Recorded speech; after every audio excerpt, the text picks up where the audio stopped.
Good evening, everyone. I'll call the February 6th, 2019 Committee of the Whole meeting to order at 6 o'clock. And we would like to acknowledge that we are meeting on the shared traditional lands of the Coast Salish people, and we are mindful of that. First item is approval of the agenda, and I think we have an amendment. If somebody would like to propose the amendment. Certainly. So under item 6.1, we're just looking to add long-range planning and sustainability and development services as the first two service plans for review tonight. I'll move the agenda as amended, Mr. Chair. All those in favor? And against? Passed. So that's the amendment. Now we need the agenda itself. Oh, you moved as amended. Okay, good. Public participation. Does anybody have anything they wish to say now? Given that, just as with the last meeting, if you wish to ask questions after one of the items on the budget, we will allow time for questions. And seeing none, then council initiatives. Anybody thought of anything in the last 2 days that they wish to put on the budget amongst council? No, seeing none. Presentation from the Greater Victoria Public Library. Welcome. Hello.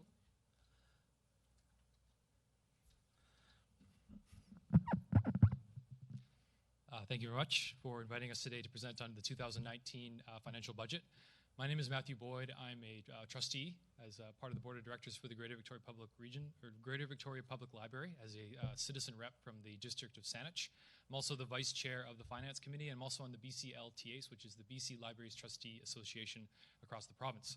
So we are here today to present the 2019 budget, and hopefully we look forward to some discussion and questions from you. I'd like to introduce in addition, we have Maureen Zhao, who's the CEO, as well as Paul McKinnon, who's the Director of Finance with us today. I'd also like to recognize Doug Kobayashi, who's the council rep for Colwood for the GVPL, as well as recognize unfortunately, Mayor Rob Martin is not here today, but I just wanted to acknowledge the great work that he contributed over the past several years on the board, particularly in the last 2 years where he was the chair of the trustees. So, I just wanted to say that, whenever I get a chance to do this, it's always so much fun because it's so easy to become passionate about libraries. And I say this as a trustee, but I also say it as a regular user. I have 2 young kids. I'm also a student. I love to read. And it's just a great, great place. And I think what makes libraries so special is that no matter how old you are, whether you're 1 year old or you're 91 years old, and no matter what stage you are in your life, the library is always an open door, and there's always something for you. And there's always a staff member that can, point you in the right direction, which always makes these presentations so easy because it's so simple and to be passionate about something that's so successful in our region with our 12 branches and the collaboration between the 10 municipalities to make those 12 branches a reality. So I know that the staff, as well as the board, has worked very, very hard on this 2019 budget. It's both realistic and resourceful, making the best of what's available with regards to the resources. And I'd like to thank you all again for the opportunity to present today, and we certainly look forward to your questions, and now I'll hand it over to Maureen. Thank you, Matt, and thank you everyone for inviting us. Before I begin, I would just like to introduce 2 of my colleagues, Andrea Brimmel, who I've known for years. Okay, Andrea Brimmel, who is your West Shore District Coordinator, and she's responsible for overseeing the branches in the West Shore, including the Juan de Fuca branch, and Jennifer Windeker, who is our Director of Library Services, Innovation and Delivery. So we are here, and I have much help in terms of answering questions. So as Matt said, we are a 12-branch system, and this is just a map to kind of illustrate to you what our range is. The beauty of being a shared system is that every municipality has the benefit of a large urban library system resources that individually would be very impossible to sustain. So we currently serve close to 330,000 residents. Truly means that the whole is greater than the sum of its parts. We've really had an amazing year this year. As you can see from our latest statistics that are in your package, our usage numbers continue to be impressive. Our total circulation in 2018, both physical and digital, was nearly 6 million. Certainly, we are definitely a community that loves to learn and read. The contribution that public libraries makes to our local community, such as Colwood, is significant. And I'd like to mention that the Juan de Fuca in-person visits increased 2% from 2017 to 2018. So there were about 3,500 more visits last year. Our 2018 business plan, we achieved a number of accomplishments. We continue to rank as one of the highest circulation per capita library systems in Canada. This is according to the Canadian Urban Library Council statistics. And I have to say, we actually rank number 1, but I'm always a little leery about that because things change often, but we've continued to be number 1 in terms of usage. We certainly have done a lot in terms of bridging the digital divide. We have more than 170 technology programs that we've offered, including Google Translate, and cybersecurity programs and online investing programs. Again, as you can see by the numbers, over 500 outreach programs, and we're very pleased at the participation in our annual Summer Reading Club. There was a 5.4% increase, again, in 2018 from last year, so that means close to 9,000 children taking part in our Summer Reading Club. And of course, we opened our new branch in the James Bay area in Victoria. We conducted a perception study in 2018 to gauge what do residents think about GVPL, and we were very happy to work with a market intelligence company from Vancouver, and we wanted to share with you some of the results because it's really to echo what Matt says. You know, the library is so well used. Nearly 95% of residents in the service area agreed that GVPL is important to lifelong learning for people of all ages. As you can see with all the other statistics, there is overwhelming support for the mandate and the role that the library plays in Greater Victoria. I think it's easy to say that we do provide a good return on investment for local taxpayers. I'm now going to share with you highlights for the 4 Greater Victoria Public Library strategic initiatives. The first priority of our strategic plan is to create great library spaces to meet unique user needs with inspiring initiatives such as family story walks, where children enjoy stories outdoors in the beautiful grounds. This is a picture of one such story walk surrounding the Juan de Fuca Branch Library. Colwood has such an abundance of beautiful forested parks and trails to enjoy. The Juan de Fuca branch is located, as you know, beside the West Shore Parks and Recreation Center in the heart of the city, and it is a very busy branch with more than 200,000 in-person visits last year. And among the claims of fame for this branch, Juan de Fuca issued the highest number of new library cards to children 9 and under, a total of 259. So again, a very high level of family usage. And I'm also pleased to mention an ongoing priority for the library, which is advancing the recommendations of the Truth and Reconciliation Commission.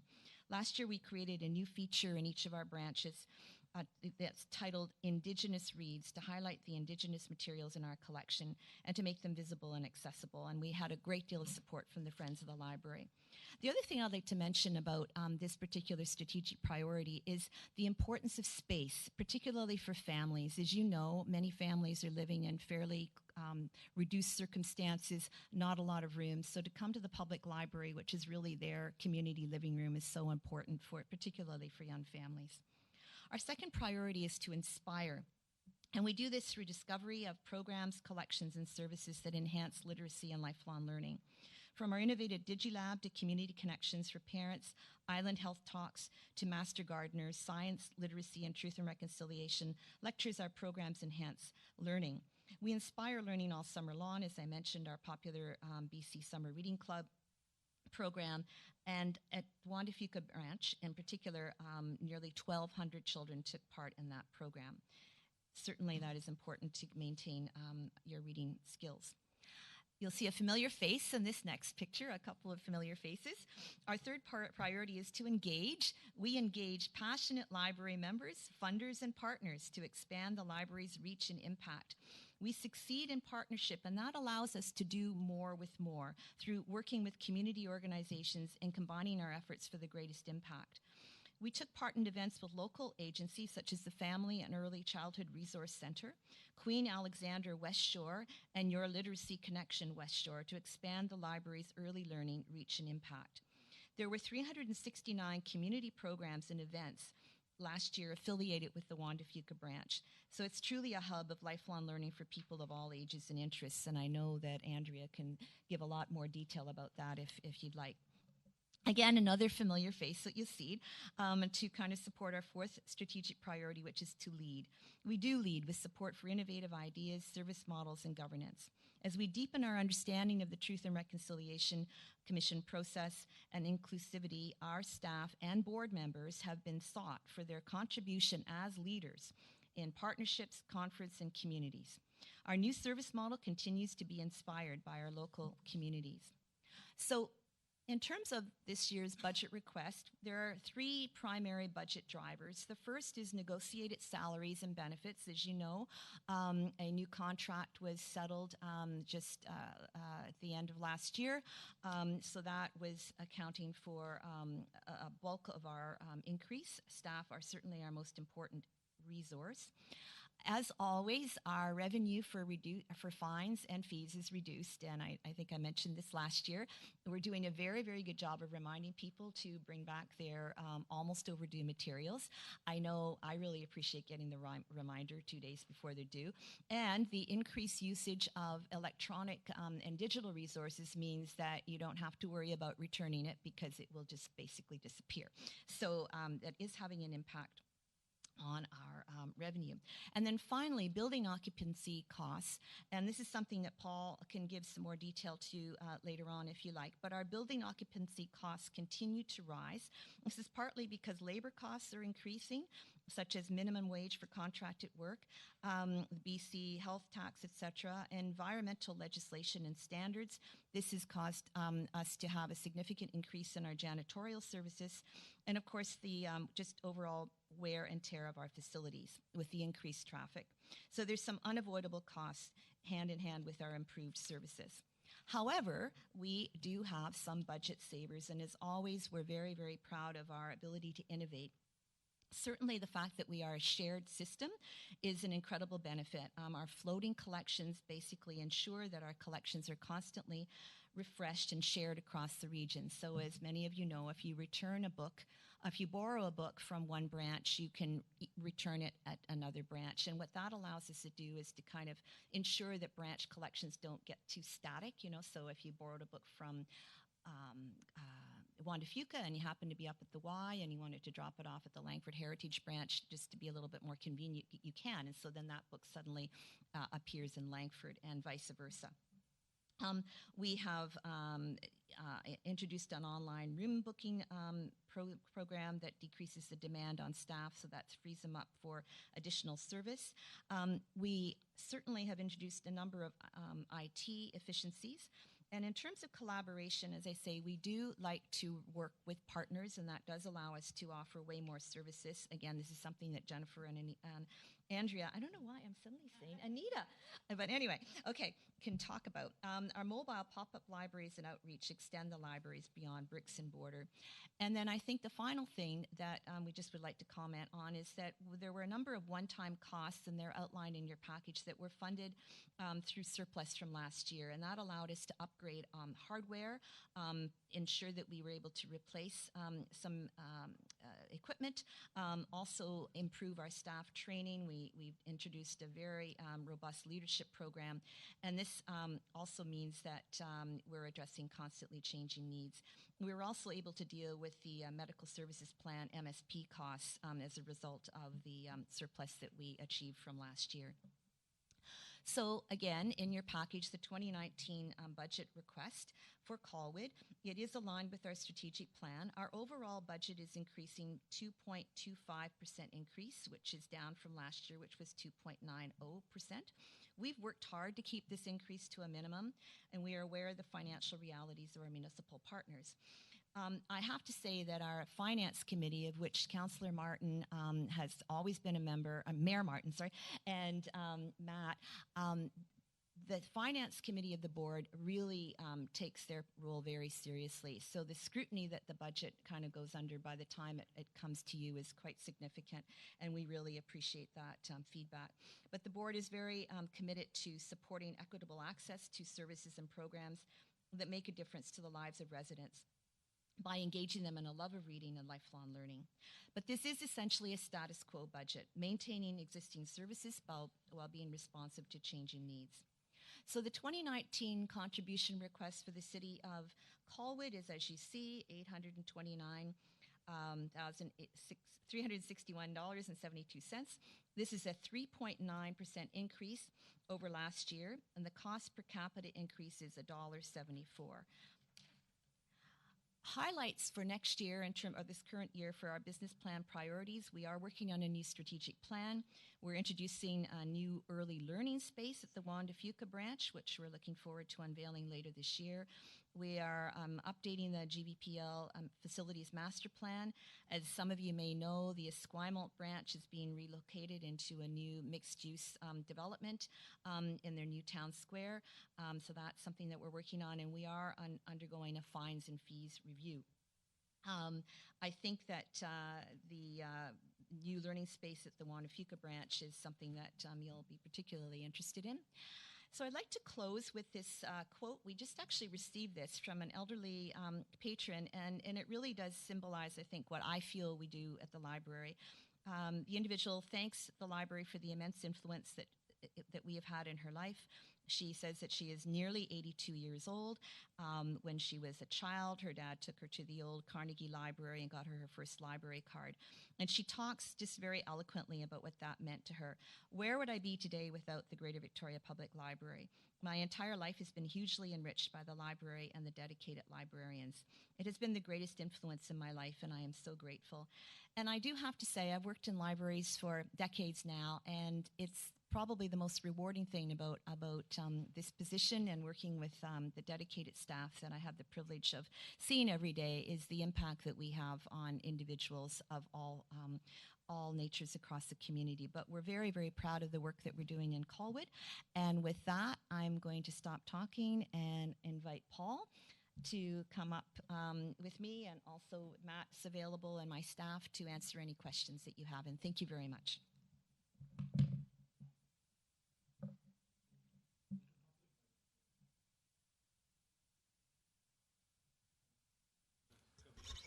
Just a quick question, Maureen. Looking at the cost drivers right now, so you have three major cost drivers. What percentage? What's the biggest percentage? I guess it's salaries and bennies. Yes. Would it be? Yeah. And that's what, 80% of it? Would you No, say? not quite 8. I think it's more like 75.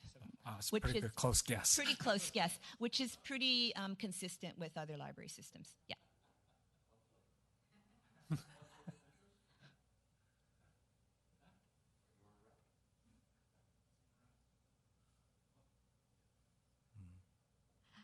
Any Councillor Day?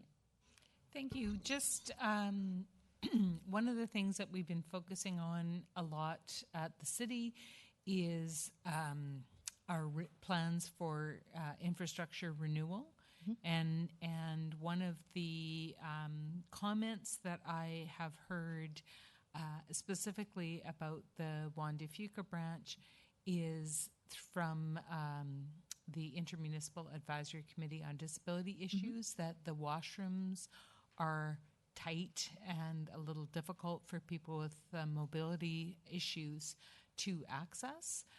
So I'm just wondering if you could tell us if your plans include reinvesting in upgrading the infrastructure, and if there are any plans to make the facilities perhaps more workable for people. Yeah, we've just actually completed a kind of a facilities audit that Paul and his facilities coordinator have been kind of organizing, and we're also looking at exactly that, that angle in terms of access.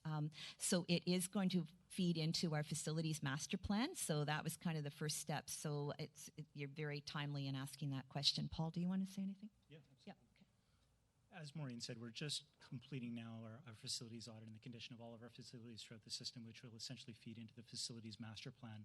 As part of that audit, we are looking at accessibility in all the branches specifically, and looking at a short, medium, and long-range plan with regards to modifications and or changes within the branches as part of that facilities plan. If I could just follow up, I understand that you did accessibility audits with the Rick Hansen. Rick Hansen. Yeah. Sorry, name had just gone. Just You know say that Anita.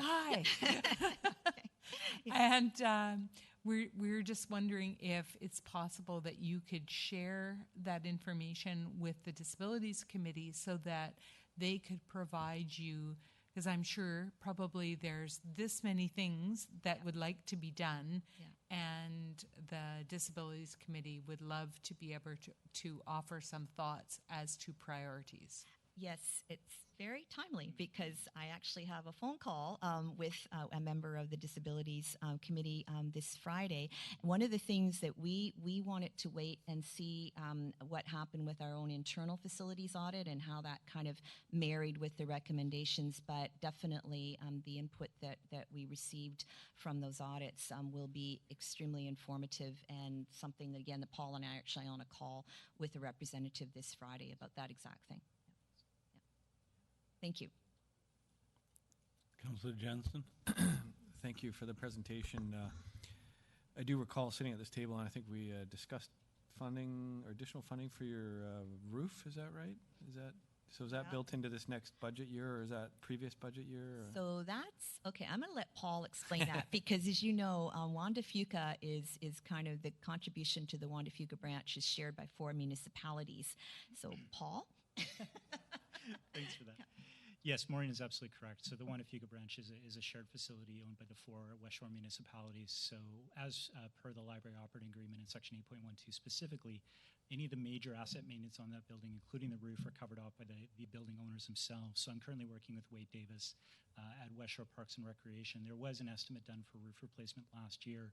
Wade came to the Greater Victoria Public Library for guidance on that, and we've since been working with Wade in terms of a plan. I believe he's just getting additional estimates now just because the first one lapsed, but he is working with the 4 CAOs out here in the West Shore in terms of a plan to move forward that, and is in constant communication with myself on that. But that is independent of the library itself. Because you guys are, do you own your building, sorry? No. Or is that, okay, No, so it's all... we operate the facility, but the responsibility of the facilities is the municipalities. So that's why it had to go to each of the 4 contributing municipalities to get approval for expenditure of the funds, because the funds are there. And now at the 4 municipalities are working with West Shore in terms of what the final decision will be. Like, will it be a roof repair or a roof replacement? And that we've not yet heard yet. Yeah. Okay. Yeah. Yeah, thanks. Thank you. Any more questions? Seeing none, thank you very much for your presentation. Thank you very much for Thanks for inviting coming. us. Take care. Thank you.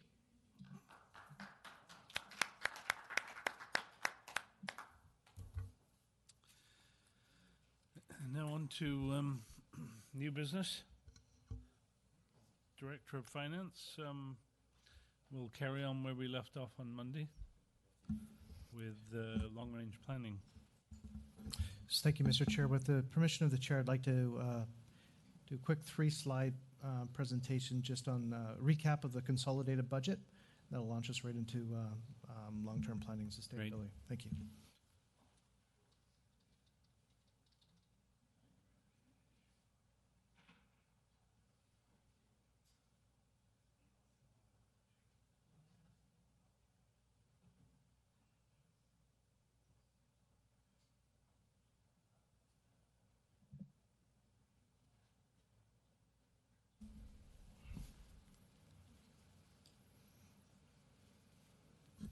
Thank you, Mr. Chair. Just wanted to remind the audience and council the budget timelines that are currently in place. What we plan to do is finish off core operating budget today, discussions today, and then starting February 19th, we'll start the capital asset budget. We've split that into 2 days this year, considering the time and the number of projects. So the second capital asset meeting will be March 4th, and time permitting, that will be our wrap-up committee of the whole budget deliberations. Then we'll move forward with a official financial plan bylaw adoptions with first, second, third reading on April 8th, final adoption on April 23. So those are the tentative timelines that we're working towards at the moment. Just as a reminder, recap of what the total tax impact of the budget as it stands now is. We've got a 2.9% tax increase proposed, which includes 1% for core, 0.5% from the employer health tax, small percentage for the pond maintenance, small percentage for a tax appeal allowance, and 1% for sustainable infrastructure. So with that, what I will do is I'll turn the mic over to our manager of finance, who will begin the presentation with long-term planning and sustainability of Director Ian Borhill. Thank you.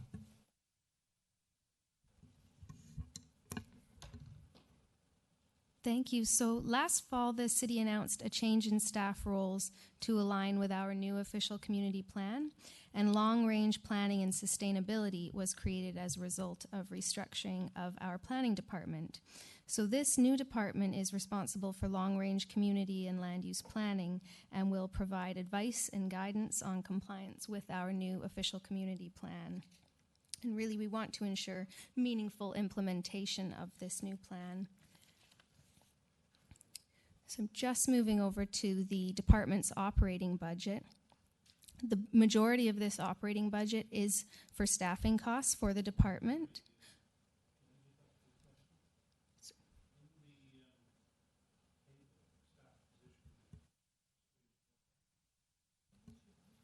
Sorry, don't have my mic on there. There's a director of planning shown in 2017. Yes. And if you go to development services, they also have a director of planning shown in 2017. And they can't both have him. Maybe they can have a half each.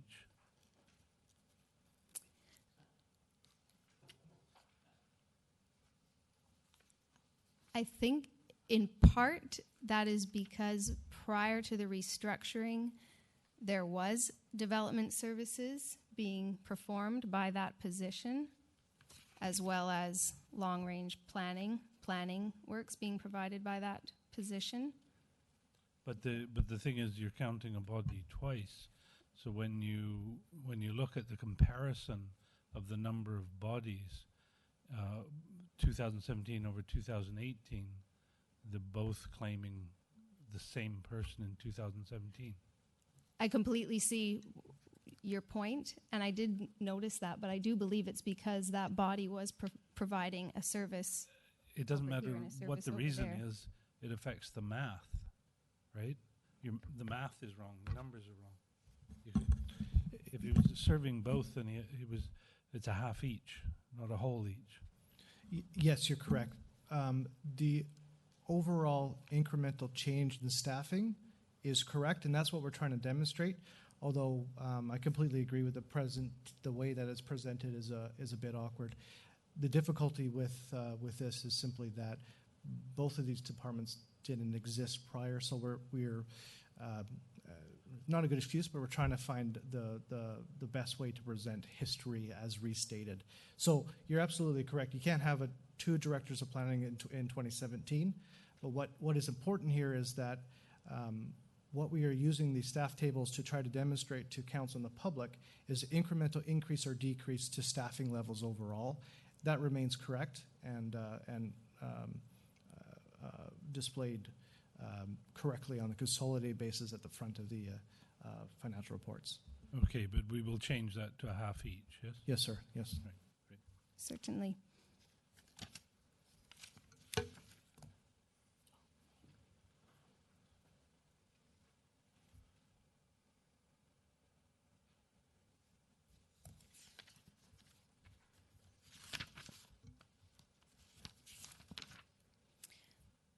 So just to wrap up comments on the department's operating budget, the line that you see there with the $31,000 operating budget for 2019, that That represents our South Island Prosperity Project membership dues, which is a regional economic development initiative that the city is a member of.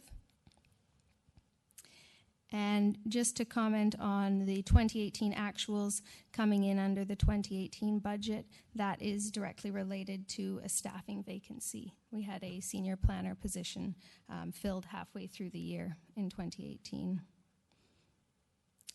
So moving over to the accomplishments noted before you from 2018, major accomplishment was the completion of the city's official community plan. And in terms of plans for 2019, a flip of the page, and we'll start to go through a number of the special projects that are proposed for the next 2 to 3 years.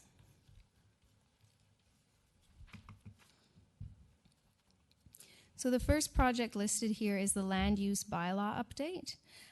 This does have ties to the city's strategic priorities, being economic growth and placemaking. Ultimately, staff are recognizing the need to revise our zoning to reflect our new official community plan, and the likely timeline for this project is 2019 through to 2021. Happy to answer any questions as we go, or I'll just continue along.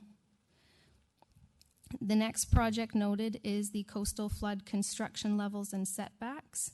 The likely timeline for this project is 2019 through to 2021. This department is responsible for policy development, and staff consider this to be an essential project.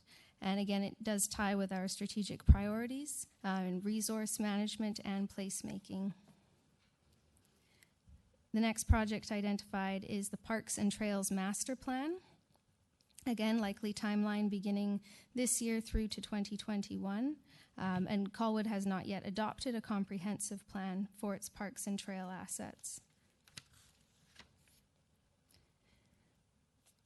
Moving over, staff are proposing a summer co-op student. This is completely contingent on receiving grant funding, and this would be for next year. Transportation Master Plan update. The likely timeline here is 2020 through 2021. And this is an update for network capacity related to new development. And lastly, we've noted a climate score toolkit. And that is proposed for 2021. We do have a correction there. And that project is to support implementation of actions taken to reduce Colwood's greenhouse gas emissions. Mr. Chair, can I ask a question? Yes. Sorry, just on the Transportation Master Plan update, it's in the column for the 2019 budget, but I thought I heard you say it would be done in 2020 and 2021? Yes, so if I bring your attention to, just bear with me, page 29 of the financial plan, we note the year that the project is budgeted for, but then we make note of the likely timeline. So this just gives us some operational flexibility. If we are able to get to the work in 2019, we have the authority to do so, but we are making note of when we expect that we will get to the work. Sorry, can you just tell me again what page you were referring to? Sorry, page 29. 29.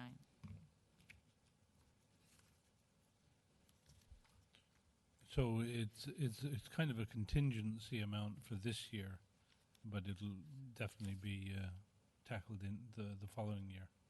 Yes. Councillor Kobayashi. Just through the chair, just a quick question: is the money is that for consulting? The consulting fees, I take it. Was that the bulk of the money? Correct. Okay, thank you.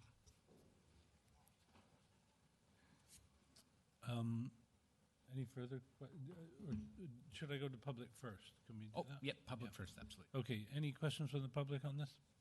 All right, Councillor Logan. Thank you, Mr. Chair. Through you to the director or to the director of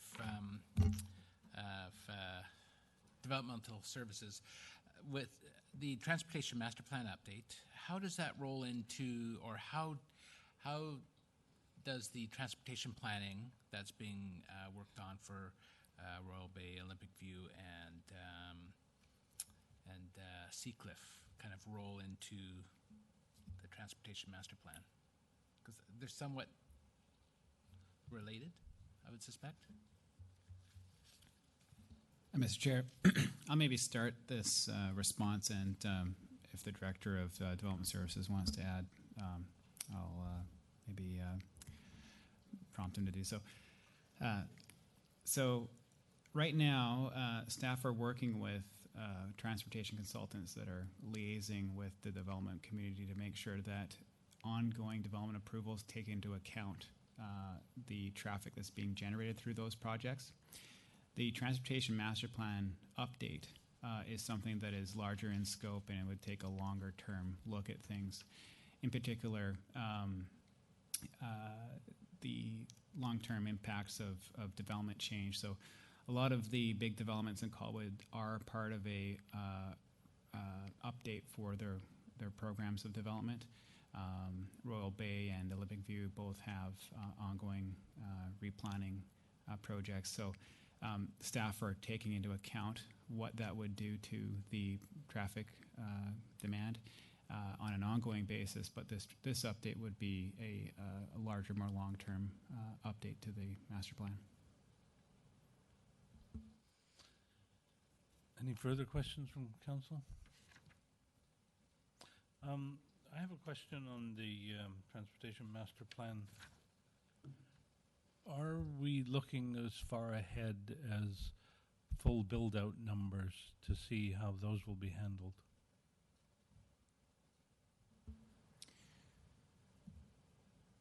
And I mean full build-out of that which is already zoned or otherwise anticipated. Mr. Chair, the short answer would be yes. However, the scope of the update hasn't been solidified at this point.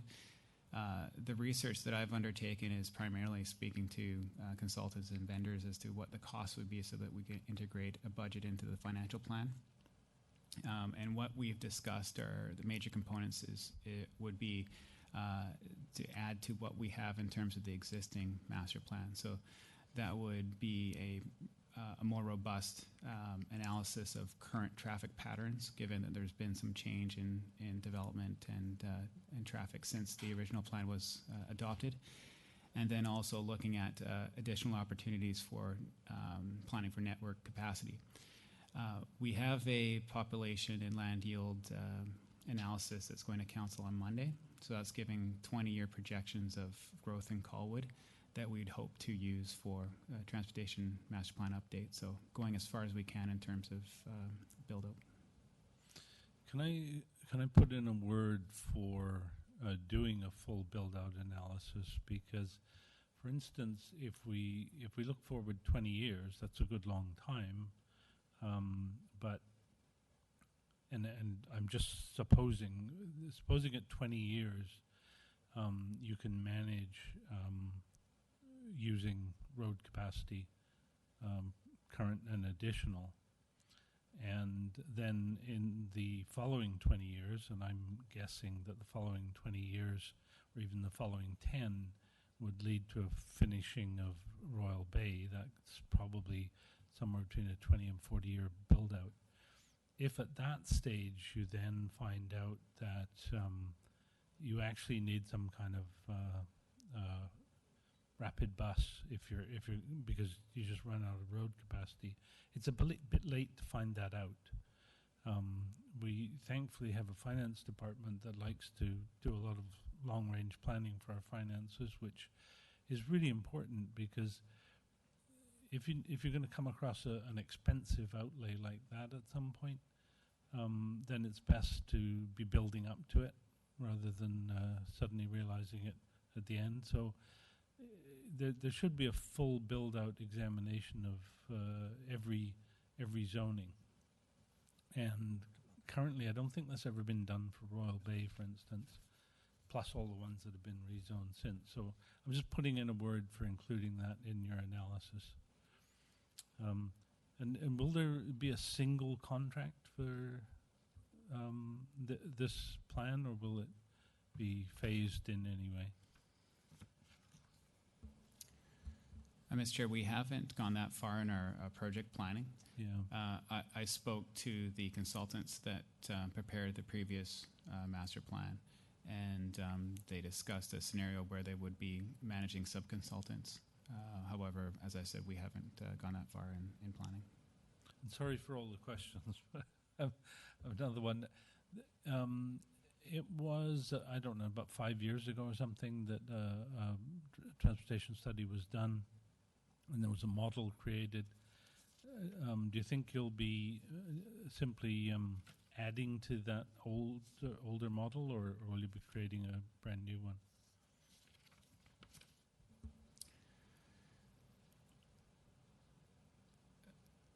I would advocate creating a new model. Okay.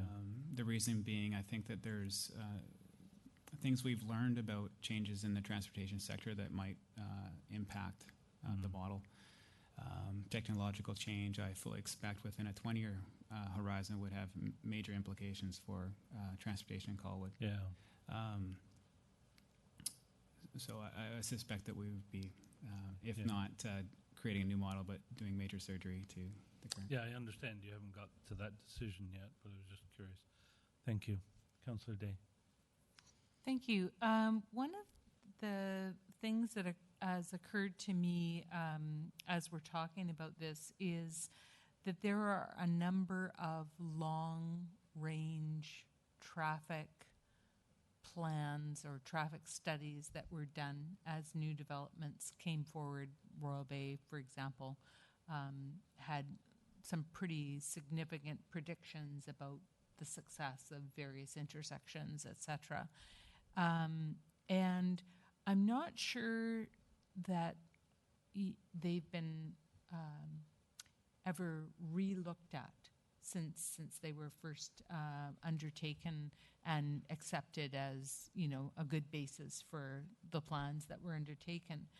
And I think that I'm starting to see now some stress in some particular intersections where you can see, yes, you know, there was a prediction years ago that there would be some difficulties in these particular locations. And I'm wondering if your plan will utilize some of those traffic studies that were done that laid out particular intersections of note and predictions. You know, they had ratings from A to F on how different intersections would operate, and whether or not we're actually seeing that, you know, to sort of fact check our predictions of the past. Is that part of the plan? If I may, through the chair, is this working? Yep. Shall I break into song? No, just kidding. Yeah, you don't want to ask that. That's a great question, Councillor Day. One of the main reasons it works so well as a question is because you're asking what we do with this information after we get it.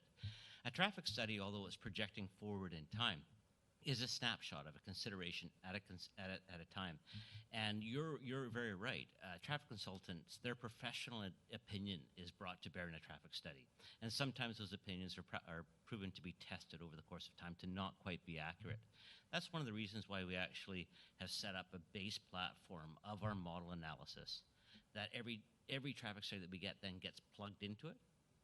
That base consideration for how the traffic is shifting and moving around, making choices. I like to use the term rat running because people know this intersection is going to be busy or difficult to get through, so they turn right instead of going to the intersection. Those choices are very hard to predict, but they can be noticed as you're itemizing over the course of time. So each study that we get, although it's a snapshot in time, the next one does build on it now that we're building a database of resources. That database will be used to form the basis of part of the information that goes forward.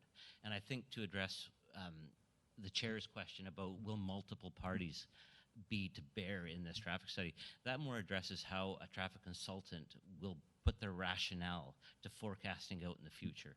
And I certainly see validity in that statement.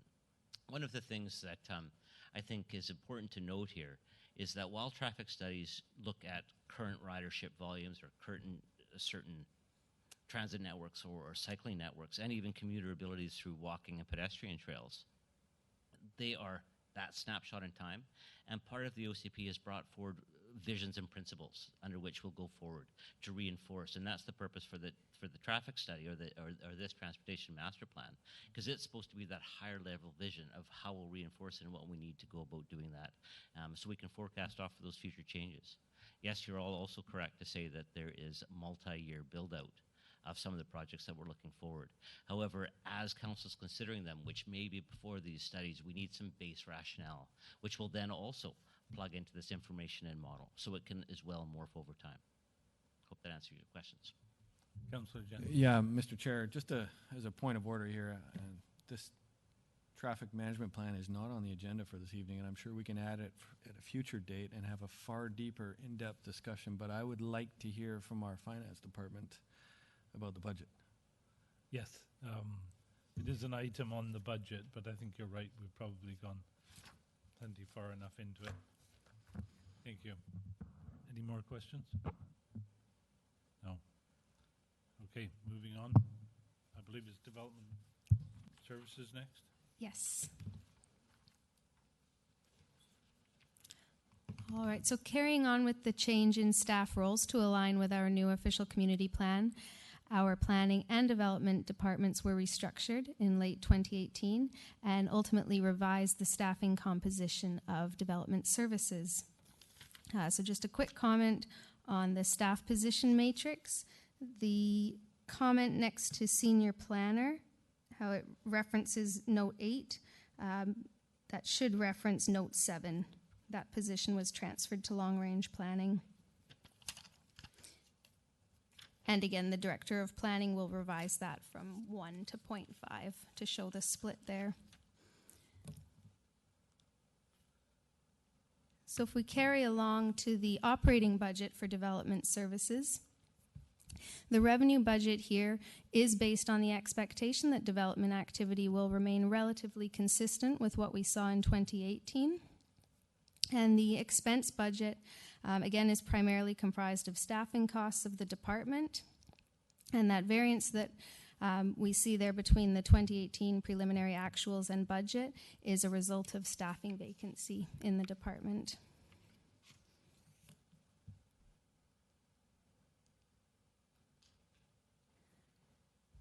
And so just moving over to noted accomplishments from 2018. The coordination of 52 development review meetings, providing planning guidance on a number of significant developments that we're all quite familiar with around the city. And in terms of plans for 2019,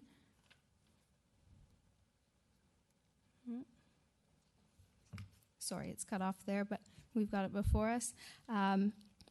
The first one noted there, develop small lot subdivision guidelines, and that is the project that we see noted for this department. Right there, so this project here represents a consulting budget, and staff have noted that we're lacking a standard of application, and this budget would help bring forward to get staff to work with the architectural community and developers to create templates for consistent application in this area. And our director is here and happy to answer any questions. Any questions from the public on the development services section? None? Councillor Kobayashi. Thank you, Mr. Chair. Just a quick question. It's just generic about the whole financial plan itself.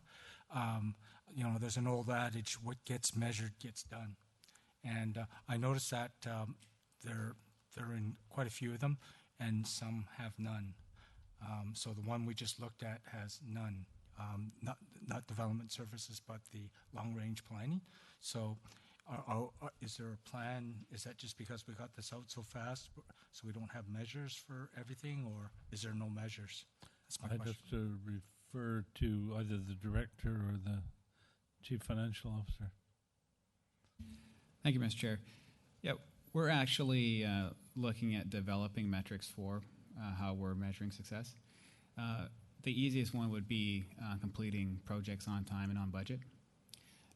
With the new council and the new department, we're trying to bring together what's coming out of the draft strategic plan, the budget, and our own work plans.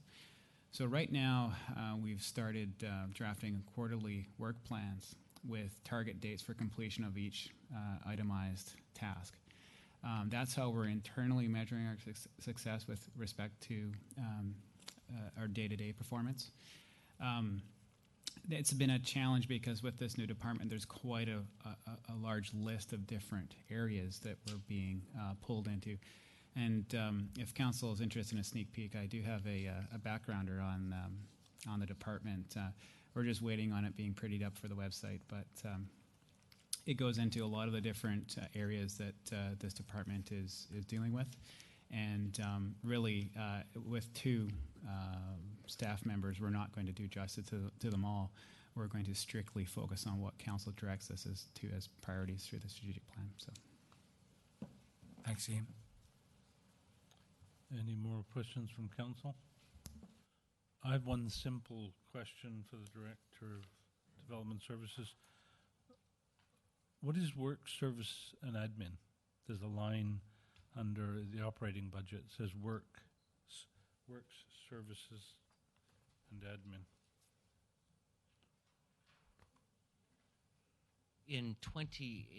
Through your chair, in 2018, we established a GL code for, and actually started taking an administration charge for works and services agreements. The previous council had considered a revision to the bylaw that was in play. It was passed as bylaw 1715, which I'm willing to share an example with anyone at any time. I don't have it with me now. But what it did is it placed a new fee structure around the agreements, and it broke it down into three different categories, $3,000, $5,000, or 1% of the total cost. That is a budget which is intended, it's not an expense budget, it's an intake budget. Thank you. So if we've done with the development services, we're moving on to engineering, I believe. Thank you very much, Mr. Chair.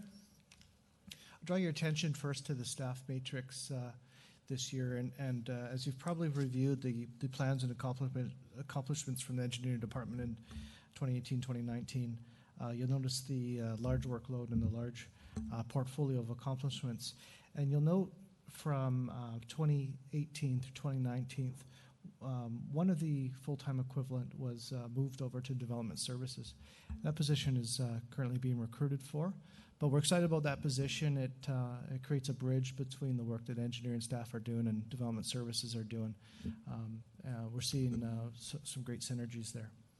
So suffice it to say, there's a lot getting done, and even with a bit fewer resources, so it's excellent.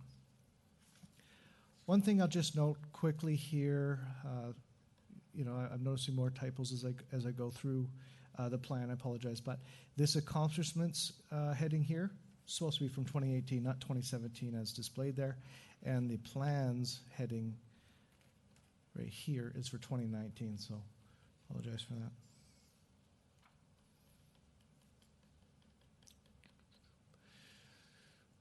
So overall, the engineering department is forecasted to experience a modest 2% increase to the operating budget. In 2018, a number of projects that were underway were completed. One of the very important studies was the pavement condition assessment. I'm well familiar with that study because it was a major component of the Sustainable Infrastructure Plan forecast. Just as a reminder to the public, the city actually received quite a good rating for the condition of its roads, a 72, which is qualitatively very good. Average in the United States is between 60 and 65. And 18.6 of our road network was classified as an exceptional good service, and that's probably indicative of some of the development that's underway. 1% of our road network required partial or full reconstruction, which again is, compared to the average municipalities around North America, is actually quite good. Another project that wrapped up in 2018 was the Stormwater Master Plan, another major component of the Sustainable Infrastructure replacement plan, and it's also the driver for a number of the project requests and capital requests that you'll see throughout this budget. In 2017, I believe, we contracted with the CRD to create a GIS layer. So we create the GIS layer, and it gets displayed on the intramap at the CRD. And this partnership is proven to be very advantageous. Last year, this engineering department created a GIS layer for our sewer infrastructure, which is pretty exciting. And we got a geospatial survey done for our entire municipality that inventories all of our boulevard trees and ditches. And so the engineering department is planning to integrate that with the GIS layer at the CRD next year. You notice that there's a ton of RFPs and other competitions issued and awarded from the engineering department last year. Again, another example of great cooperation between the departments. This year we recruited a professional purchaser in the finance department that works very closely with the engineering department to help shoulder that burden. Move on to some plans here. So as mentioned, some of the plans for 2019 include improved CRD GIS layers for our natural assets. Pending council approval, the engineering department will be developing a paving program that results from a pavement condition assessment and also a drainage capital program. So there's some major catch-up infrastructure spending projected in our capital budget, and we'll be talking about that February 19th and March 14th. The Stormwater Master Plan also recommended flow monitoring to ensure that the modeling that they used is accurate, and we can adjust the model accordingly. So flow monitoring equipment purchase is expected in 2019. And it also recommended a bit of pond maintenance. So we had a question about that at the last meeting. We'll talk about that when we get to the Public Works core operating budget. There's a study underway for the Lookout Brook Dam and design of improvements. That's in our capital budget. And the engineering department is planning to install gates at Ocean Boulevard for storm events and to help our first responders control that area during a storm event. So that's a carryover project. Again, we'll talk about that in the capital program later on this month. Some of the special projects that council will note in the budget. We've got phase 2 of the coastline erosion study. So you'll recall there was a presentation for phase 1 of the coastline erosion study, which was the major part of Cobourg Peninsula up to where the pump station is.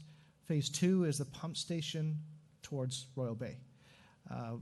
The city partnered with Royal Roads University. A master's student has conducted that, and it's actually been submitted to the city and currently under review by the engineering department.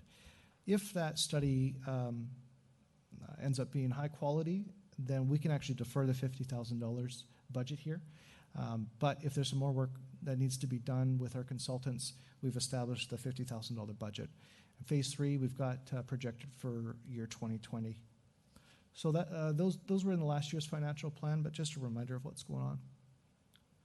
Second project on the list there, DCC bylaw, and this is currently underway. This is just the carryover funding that remains.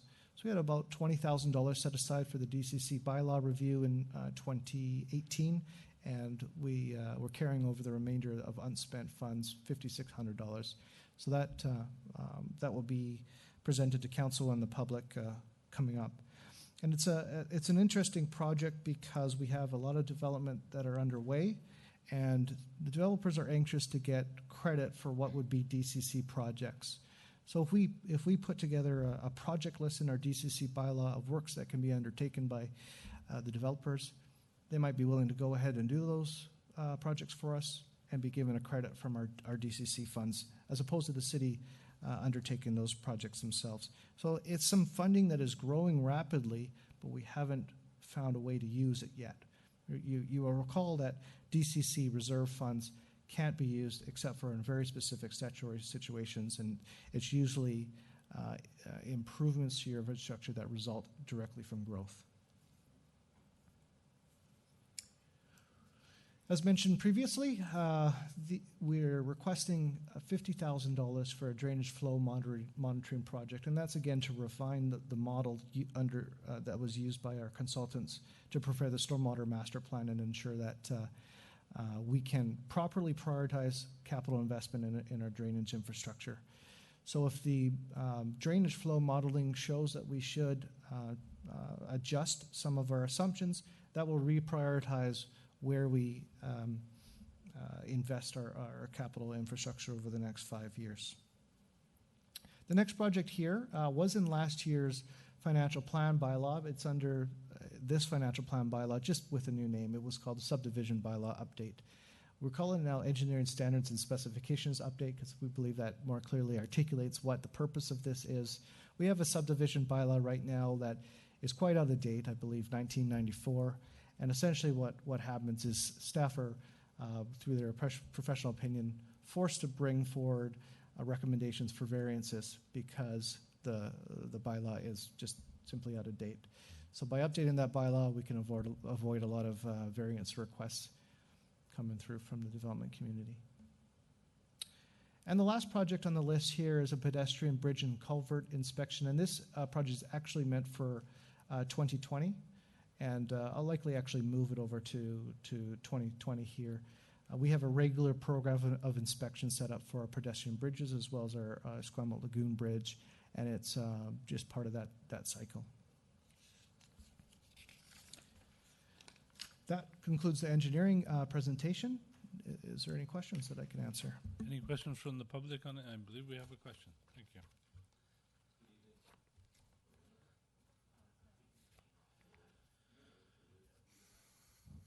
Good evening, I'm Chris Wright. I live on Marianne Crescent.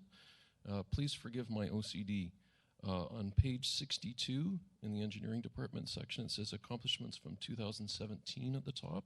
I'm going to guess that should be 2018. And then on the next page, page 63, it says plans for 2018. I'm going to guess that should be 2019. Thank you.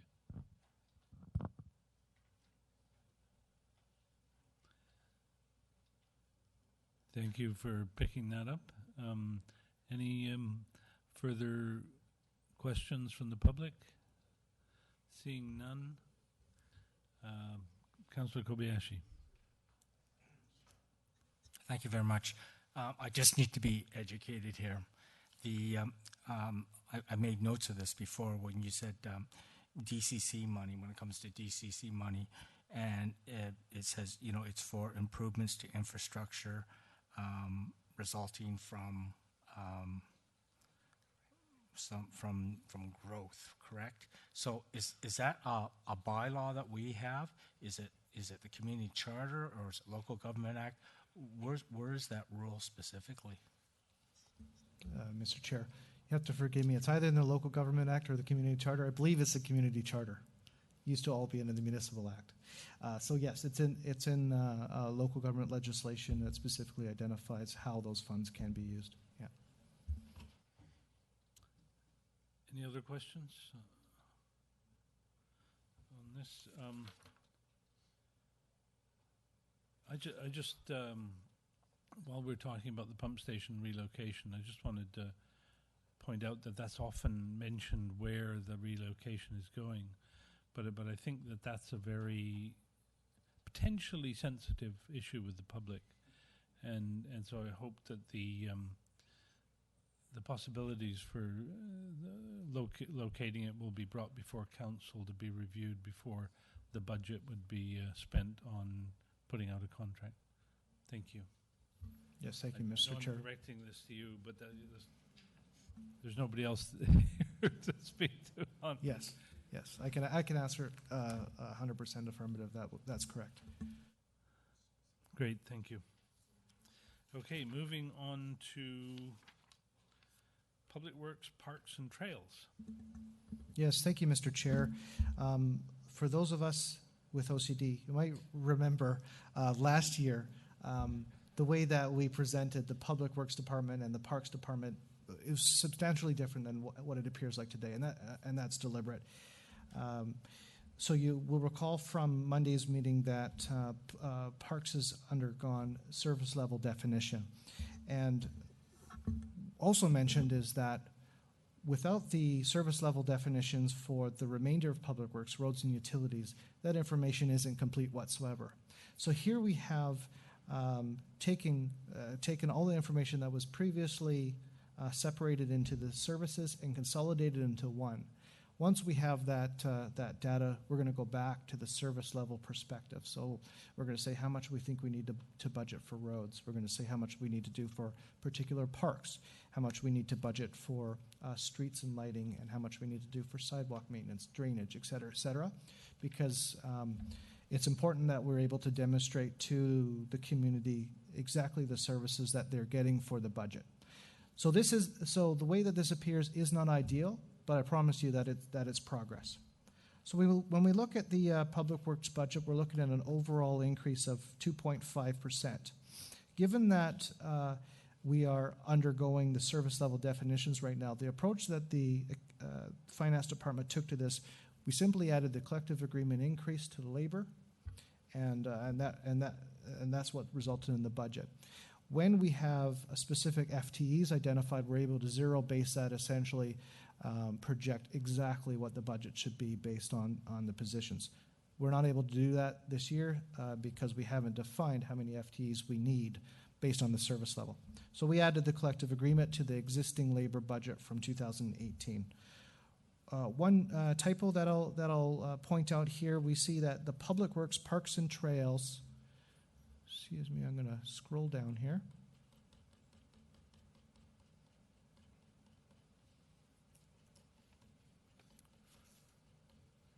Oop, I think I went too far. Nope. There goes all my momentum. Public Works, Parks and Trails, it indicates that it's a 3.7% increase, but that's not the case. It's a 2.5% increase to this line item, which is consistent with most of the increases due to our labor increases. Okay, so some of the things that are happening, that are coming out of our Public Works Department, we got crack sealing, potholes, shouldering. We have a modest road maintenance program. You will recall that we have a major roads project or a major roads budget that previously existed in Public Works, and we were finding, using the historical information that we have, that it went underspent. So my proposal was, during the Sustainable Infrastructure Replacement Planning, was why don't we take that budget, move it over to a core capital budget, and if it gets underspent during the year, we can put it in a reserve for future road improvements. So you'll notice when we get to the capital section February 19th, we've established a core roads budget, and that's been funded by the tax-funded portion of what was previously here. If I could just Yes, ask, I'm just not sure where that is in, like, I heard what you said, but I don't see where it is in the document. Yes, and thank you, Councillor Day, through the chair. The core roads budget will show up in our capital plan, which is in the asset management section of this. Yeah, so it is much further on in the document, and we'll be going over that in detail starting February 19th. Thank you. So I just wanted to take the opportunity to demonstrate to the community again some of the work that's undertaken by this budget. There's 30,000 labor hours dedicated to parks maintenance and a boulevard maintenance. So it is significant, and that is demonstrated by the chart before the budget, which should mirror in many ways, if not all, with the service level information that Council received on Monday. So here you can see that a strong majority of our labor right now is allocated to boulevard and cul-de-sac maintenance. And then you can also compare and contrast how much maintenance goes into the other parks as well. But this information, as I mentioned, is going to become more useful once it's complemented with the roads and utilities service level budgeting information, which will be forthcoming in fall. The department's also responsible for the maintenance of the St. John's Church grounds And last year, they actually upgraded the HVAC system there, so there's a more energy efficient system, which is saving a bit of money. The city charges facility rental fees for St. John's Rental Church, and the difference between that and the maintenance, the annual maintenance, gets put into St. John's Reserve. And then we use that reserve for larger maintenance items like an HVAC unit. City also hosts Springtime Cleanup, which is a significantly popular event. Doesn't pay for itself, but it goes a long way. The department's also responsible for fleet maintenance, and when we get to our vehicles and equipment replacement planning in the capital budget, you'll notice how large the fleet is, and it's quite significant. Last year, the department installed 6 new accessible bus pads and benches as well, and they're going to continue that program into 2019. Okay. The last item that we'll talk about, pond maintenance, which I believe there was a question about from the previous meeting. So the pond maintenance request, I'm going to just pull it up right here, is $20,000 annually operating, and it's a new service, which is why the city has separated it from the regular operating status quo budget. So this would essentially fund the maintenance of the ponds by ensuring that there's clear access to the ponds and that the outfalls are clear of debris on an annual basis. The genesis of this was really the Stormwater Master Plan, which identified that there's currently no plans for pond maintenance, and it's probably something that should be funded to ensure proper drainage throughout the community. So I suspect there's going to be some questions. Councillor Day. Thank you. Just because I had a member of the public contact me to ask me about the new bus stop at Esquimalt Lagoon and whether or not there would be a bus bench going in there. We thought there was going to be one, and we didn't see provision for one, so just thought I'd follow up. Thank you, Councillor Day. We will have you'll see in the next meeting under road infrastructure, I believe, the bunch bench program capital budget. I can't speak to specifically where the locations are, but certainly we can get you that information if need be. Councillor Kobayashi. Thank you. Just a quick question. I'm sorry for my ignorance. There's lots of ponds in Colwood, so what pond are we specifically talking about? So I can go take a look. I know that, for instance, there's Murray's Pond, which is a new acquisition. Sorry?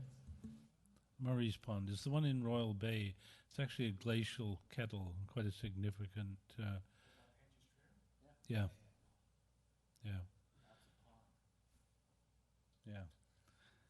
I think it's Councillor Logan. Thank you, Mr. Chair. This might come under the council initiative portion, but I would be interested in getting. Sorry, too late for that. I know. well, with regards to the branch drop-off, what I would be interested in actually is to know what the cost would be to increase that service to once a week, considering it's probably one of the most valued services that the residents receive, and then make a decision if it's feasible or not. Through the chair, happy to analyze and provide that information to council. Councillor Day. Thank you. Just on the ponds issue, there's quite a few ponds. There's a pond at the corner of Latoria and Pond View. And there's a pond next to Wishart Gardens. A couple of them there that just over time, historically, they've required maintenance. And then there's Murray's Pond as well. Yeah. Do we have a pond master plan?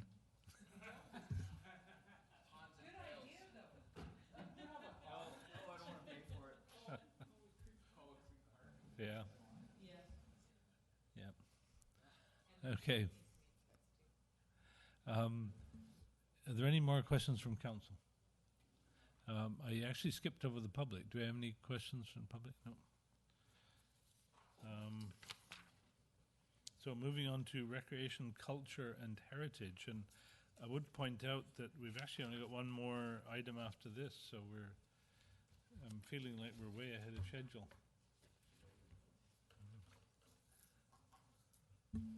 Yeah, the length of this meeting is just to ensure we're in a good mood for the next meeting. Yeah.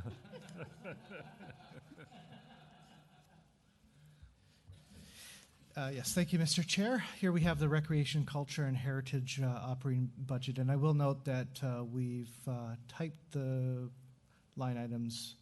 We've reversed the line items. The library total budget is $871,000, and the Recreation Center is $1.16 million. So we've just reversed that there. So we've had the library present their budget. Those with a very good attention to detail, which is almost everyone in this room, will note that our library budget is higher than what they said. $839,000, I believe, was what they communicated. There's also a contribution that the city has to make for the maintenance of the facilities down there as well. So that's what that difference is. They projected our increase to be 3.9%. Last year, we had overestimated what our facilities contribution was going to be, so it softened our increase this year. We're looking at 1.7% increase for library services this year. The second major component of that budget is the recreation center, and as I've mentioned a couple times, we over budget for this to the tune of about $30,000, and the rationale there is that the requisitions have been held at a 0% increase for many years, and we believe that that's not a sustainable path. And the partners are working out the long-term vision for that organization and how to fund it properly. And what I wouldn't want to do is subject our taxpayers to a significant 6 or 8% tax increase all of a sudden. Rather, we've increased it modestly by 2% for the last 2 years, despite the fact that the requisition increase has been 0%. We're carving off that surplus and we're putting it into a reserve for West Shore Parks and Rec. As Council is probably keenly aware now from the Sustainable Infrastructure Replacement Plan, there aren't any funds set aside for the facilities, for the replacement of the facilities there. The Society itself has set aside $1.4 million in reserves, but there's 250,000 square feet of facilities there. So the city has to, in my professional opinion, take it upon itself to engage into some long-term planning for the asset replacement, and this reserve would help ease that. Lastly, we've got a heritage budget. We have a heritage commission here at the city.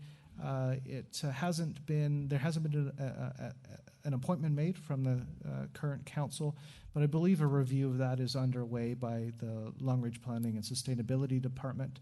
So that's why you'll notice that there were nothing spent last year. So we've maintained that budget very modestly with a 0.8% increase. Welcome any questions I'd have about this budget. Questions in the public? Councillors? Councillor Kobayashi? Thank you very much. This question is for our CEO, our new CEO. Got to give you something to do, Chris. What I'm trying to understand, this whole West Shore Parks and Rec, it's massive confusion in my own head. You know, you read stuff in the paper, what one mayor's going to do and how it's going to jeopardize us, and then they go and then they change the whole governing model down there. And I know our past CEO was working as a part of a management team with other CEOs. I am absolutely confused at where we sit today.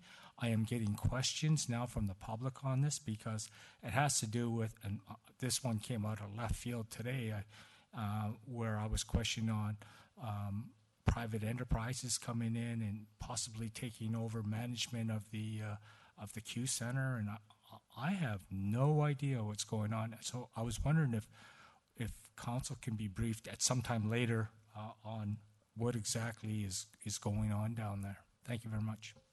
Through the chair to, am I working? Am I working? It's on. Oh, well, Sorry, it's not working. So through the chair to Councillor Kobayashi, I know there's been a change in the process in terms of. Thank you so much. Is it? Is it okay? Can you hear me now? No. Well, hello. No, it's not working. Dead battery in that one. So. No. All right. Okay. Can you hear me now? It's me. No. Hello. No. Can you hear me? No. Oh. Yes. Oh, maybe it's me. Yeah. Check one. There we go. Lines work. Smooth. Okay. There we go. That's great. So I understand that at one time it was basically run through members of each one of the representative council members from the owners, and then that was changed somewhere in the last number of years, and it's now run by the municipal CAOs. I will find out as much as I can about it and bring something back. Because one of the other issues I know is that the executive officer that was there is off on sick leave at the moment, so I just don't know exactly what's happened. So give me a bit of time and I'll get you a report so we can see where it's going. And if the Director of Finance is correct, 0% lifts for the last 2 years, that's not sustainable. Thanks very much. It's just, like I said, it just could impact the whole budget. That's why I'm very curious. Thank you. A question I have. I just want to confirm what you were saying there about the sustainable maintenance of the structures at the One Fuca. Were you saying, although they have reserves, you're not comfortable that they're large enough for our protection? Yes, thank you, Mr. Chair. They have reserves, but they also have projections of what the capital spending needs to be over the next 25 years, but they're not funding it. There's no transfer to reserve annually to ensure that they have the reserves to draw from when the capital occurs. And in fact, when they gave us the original budget presentation, they projected 5 years of capital spending, which would have put them in the hole by $3 million. So they've adjusted that now. And this might not be the best time. Perhaps if there's any follow-up questions, I could add some context to the question that was posed to the CAO, if it pleases the chair. Yeah, great. There are some significant operational changes underway at West Shore Parks and Rec. A lot of it is confidential at this point. Council will be brought up to speed with some of the things that are occurring there. But some of the things that I can speak to, for instance, the society applied through the city for a grant, a child care space creation grant there through the ministry. That is $1 million. There's another grant program to mirror that for $1 million. Essentially what they're doing, what the board of directors is trying to do there is repurposing existing space with grant money. So that helps solve and ease the infrastructure problem that I keep on discussing, but it also creates a more profitable use of that space than existed previously. So these sort of governance and operational issues are being chipped away at by the CAOs. It's a high-functioning crew compared to, I gotta be careful what I say, the politicians were there before. There's no political chips on anyone's shoulder, is what I'll say. Right, thank you. So moving on to the sewer utility, one of my favorite topics. All right. So the city's sewer utility is self-funding. So specifically what that means is any and all costs incurred are funded through the utility itself, either through user fees or through parcel taxes, and our parcel taxes are levied to recover the capital costs of the sewer utility. So just to take a few minutes on the operating budget, we are seeing some larger swings over last year. In part, the local service area tax, you'll notice that budget has dropped off substantially by almost 50% there, and that is because the Sewer debt related to both our south and our west local area services was retired and repaid in full in 2018. Wow, fantastic. So those levies with respect to that debt won't continue. The sewer user fee, we are seeing an increase in that budgeted fee of just 7.3% there. That's primarily related to our requisition increase on the trunk maintenance, amounts that were requisitioned by the CRD. The next line is what we have touched on as part of the sustainable infrastructure, and that is the introduction of a sewer capital user fee. And so the intent here is that this fee will help fund our existing sewer infrastructure replacement. And the mechanism there is that it will be levied against all sewer users, so all folks who are connected to sewer, but only to the extent that they're not paying a local area service tax. And we're happy to explain that more in detail. And then so moving down to the operating expenses, you see the lift there with respect to the trunk maintenance that is requisitioned directly from the CRD. And then you'll see the transfer to a reserve for capital replacement, and that's a direct relation to the introduction of the sewer capital user fee. And then, of course, our local area service debt payments, that represents both principal and interest, and that has dropped down to correspond with the drop in the necessary parcel taxes to recover those amounts. And in terms of accomplishments, so the city did complete the infrastructure works related to the central local area service, and we've finally started taxing for that area in 2018 for the first time. And in terms of plans for 2019, as we'd previously mentioned with the presentation of our sustainable infrastructure plan, we are proposing the introduction of a sewer capital user fee to help fund. It won't fund it entirely, but it will provide funding assistance for the replacement of existing sewer infrastructure. Great. Any questions from the public? Councillor Kobayashi? Thank you. Just a comment, Jen, that's really good that how you explain this. And it's going to be so important that that we put out a communication, like what Sandra does, explaining that and very, very clearly, because I'm already getting some of that already. So it's interesting that you said it. So fantastic in what you're doing. Thank you. Michael? Councillor Jansen? No, Councillor Day? That's okay. I just wanted her to explain it one more time because I sort of captured what you said, but I wanted to make sure I got it right. So the sewer capital user fee, a quick explanation again? Yes. So the intent here is to levy a user fee on all sewer users to the extent that they're not paying a local area service parcel tax. So west and south, for instance, will now pay the same, those will be unreduced, if you like, payments. Yeah. So there's an example, any sewer user that was in the west or the south area, while they won't see a parcel tax for the debt repayment, they will now see a sewer capital user fee. Which by the looks of it will be a bit less than the taxes they were paying, be a guess.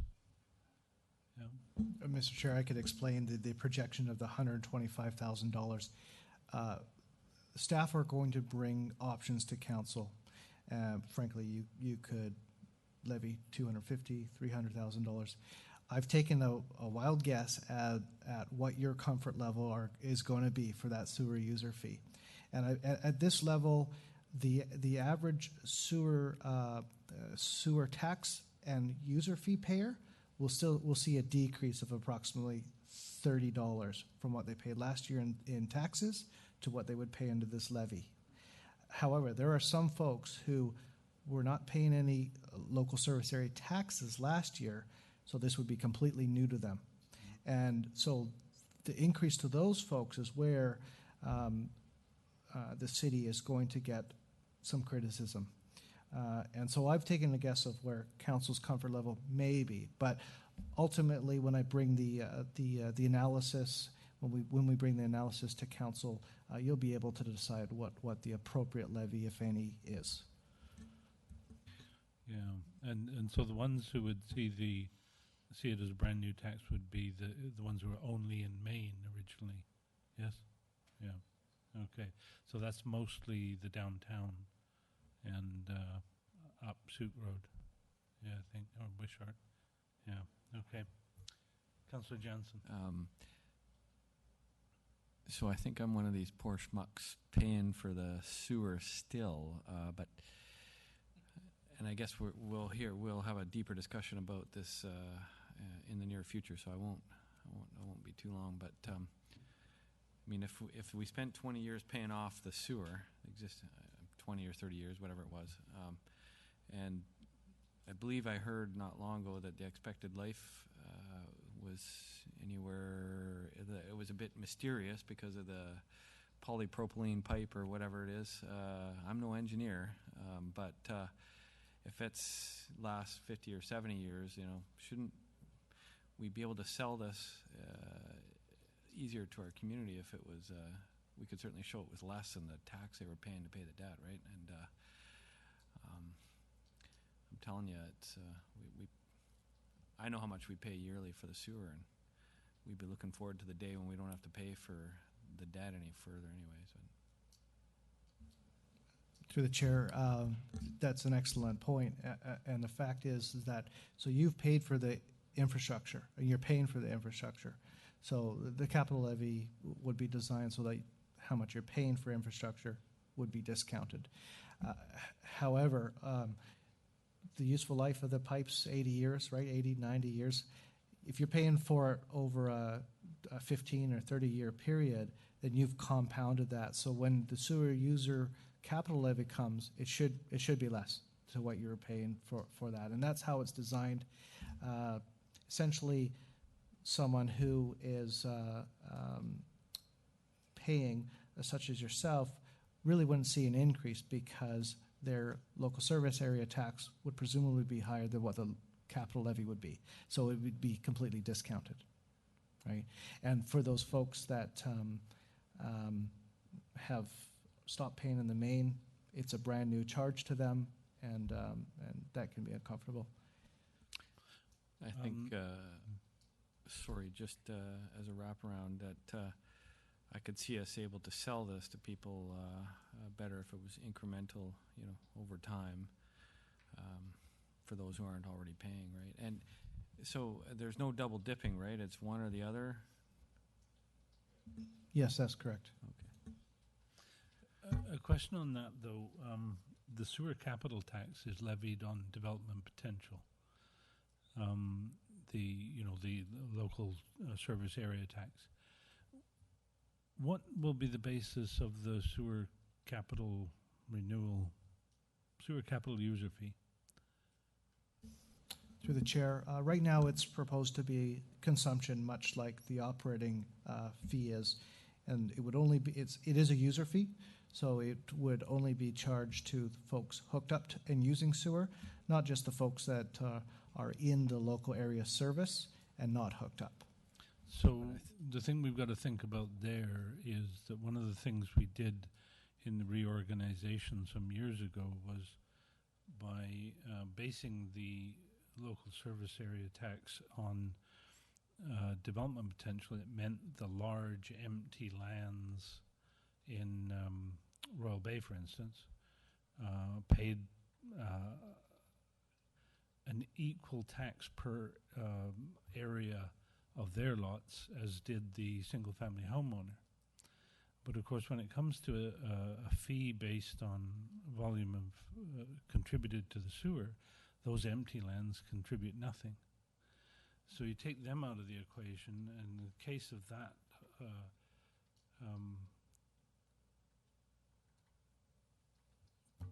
particular area, the empty lands are probably equal to or greater than the developed lands that are within the area.